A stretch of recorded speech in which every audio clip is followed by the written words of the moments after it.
My name's Jordan, and welcome to WingChunQigong.com. In this session, we're going to talk about the One Source, also called the Tao. And why don't we do some quotes during this thing, and then we'll wrap it up. The Tao that can be named is not the Tao. There we go. The opening of the Tao Te Ching. So anything I name or say or describe about the One Source or the Tao is not it. How about that? Maybe I should end the video. But one thing, we can look at about it is it's associated with the non-dual, absolute. And we do see a lot of teachings about the non-dual on the internet and so forth, such as Advaita. Are they pointing to the same thing? Why don't we investigate and see if if that's the case? Looking at the symbol of the Tao, which I'm going to put up on the thumbnail, it consists of two characters, one being the head and the other being the path. So there's a couple of things here. The way to reach the Tao is via one's head. They're saying it's a mental journey or non-corporeal. It's not to do with, although you use the body to achieve the Tao and you need a body, it's not in form. Is probably what the better way of what they're pointing to. And the other is that it's a path. It's a journey to get there. I think that makes a lot of sense for me in the definition I have of enlightenment, where enlightenment would be in stages. And you might say, hold on, enlightenment, is that not a Buddhist term? Well, we'll get to that too in this session. But so you know, the definition for me of the first stages of enlightenment is the full and complete opening and awakening of the Kundalini. All right, and for that to occur, it is a journey for that to be rejuvenated and to awaken. But of course, once it occurs, it's sudden. So we kind of get the answer there of sudden and gradual enlightenment.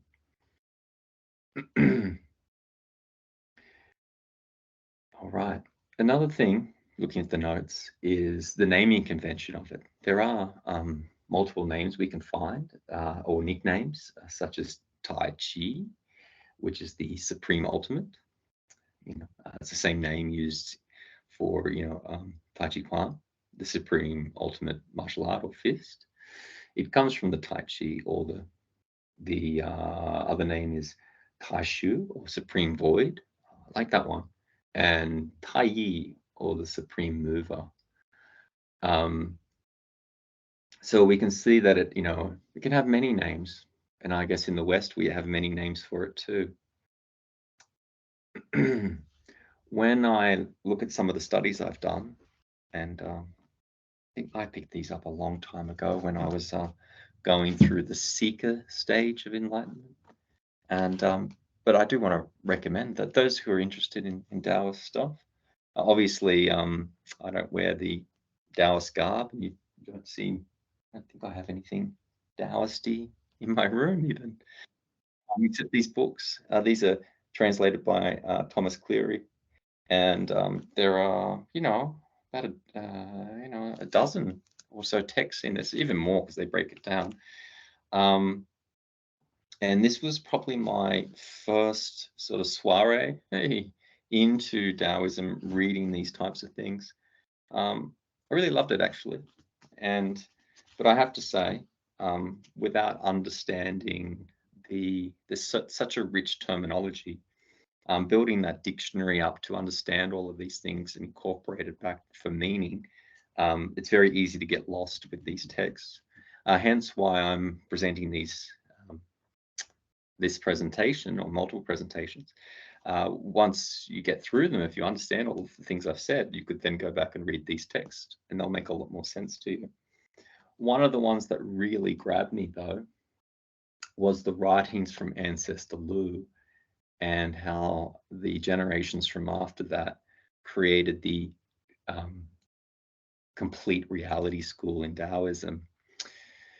Let's go back to sort of a root source of that. Taoism is thousands and thousands of years old, and it's many things. It can be a religion, it can be political, and it can also be an esoteric art. And none of those things. It's just a pathway to the enlightenment itself. I guess from my perspective, I'm more inclined to the esoteric side and knowing the techniques and what needs to be applied to achieve the states that they speak of, or the state, the ultimate state, the Tao. If we look here to Bodhidharma or Dharmo, he made his way into China, and he would have come in during a period, just like everything, you go through a rise and a fall, and there have been multiple decays, multiple rises and falls in Taoism. You can have a great master come along and have a decrepit set of priests and so forth, and then you can have the opposite of that and all sorts of things. When Bodhidharma made his way into China, he managed, as any good Buddhist would, to instill the teachings of Buddhism based on what the people knew. And so he seems to have weaved together a new theory, in a sense, of Taoism based on Buddhist concepts by sort of bringing in things like karma and reincarnation, and with that, it goes through to other masters, and it wasn't until we get to sort of Master Lu, and he amalgamates the three great schools of China that are in China at the time, which is Confucianism, Taoism, and Buddhism, and it's called Complete Reality. And I'm going to read a little quote here where it says, "It is not a fact that the doctrines of Taoism, Buddhism, Confucianism may be three, but the way is ultimately one. But that hasn't stopped the priesthoods of later generations from sole devotion to their own sex and repudiation of others, causing the basic essentials of all three philosophies to be lost in false distinctions, so that they cannot be unified and end up at the same goal." That's pretty brutal. I wonder if he got killed during those eras saying that. But he's basically shitting on all of the priests, and I don't know if you would have had priestesses at those eras, and that these people aren't really there for the attainment of Tao or to really assist you in that attainment, because they don't have it themselves, and they're clinging to their individualized religion and culture and dogmas. This is hundreds to thousands of years ago, this quote, and nothing much has really changed. We can see the same things going on today, and history repeats. But in saying that, we also have the unraveling of all of those things to try and synchronize Buddhism, Taoism, and Confucianism into what is the true or ultimate path. And you will find that they do, well, I found, sorry, that they do a really good job of synchronizing those things, that it points to a path where there is a non-duality at the final stage gate. All right, I hope that helps in pointing to the source, or the Tao, and we'll proceed from there, the non-dual ultimate, and see how we come into the other theories of materiality, or moving from Tao, from the void into mentality, energy, and essence, or the formation of Thanks for listening.